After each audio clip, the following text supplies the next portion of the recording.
So we've gotten alignment internally, we've done some discovery, and now we're setting up this value framework after understanding our core assets, how we're communicating, and what's going on with our customers. Absolutely, and this becomes a foundational cornerstone. The value framework is an extremely important stage on your journey because it becomes the common rhythm in your organization.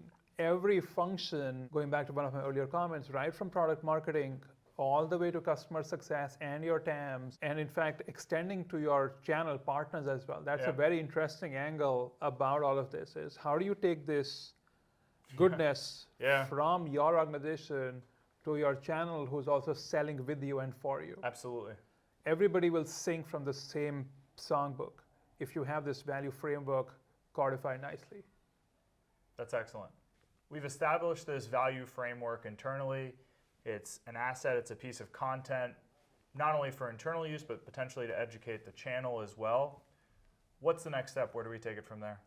So the next step then is using the value framework and peeling the onion back now. Because remember, in one of the early steps, we did the as is. So we understood the gaps in the current process in terms of how you're approaching customers. Now you've understood and established what are the outcomes that they're looking for? What are the outcomes customers are looking for?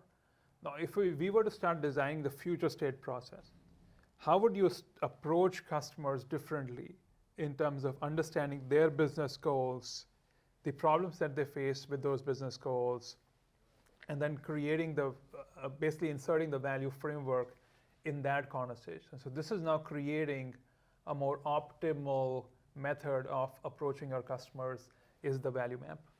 So it's the extension of taking the framework and how it flows into your go-to-market function. Absolutely. Across all the different teams and touch points. Yeah, it could be part of your conversations with customers. It could be the way you're designing your product marketing content, right? So it's basically taking the value framework and now adding more layers to it. So now we've started to build a plan against the as-is analysis. Yeah. We've used the value framework to help build out the value map, which is essentially a plan across the organization and the different divisions on how we're going to start changing and altering our go-to-market function.